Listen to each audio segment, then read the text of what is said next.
From your hometown news leader, News 4 begins with breaking news. Dothan police captured a murder suspect this afternoon. News 4's McKenna Nobles is back from that crime scene with the latest on what we now know. McKenna?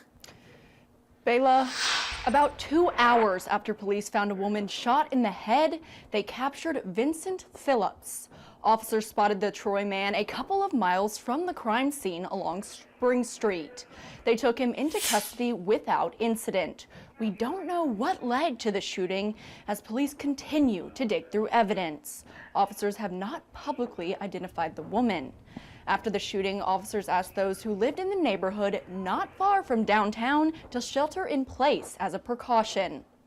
Soon afterward, they captured Phillips as he walked along Webb Road.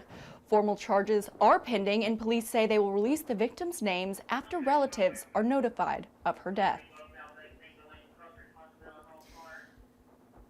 Thanks, McKenna.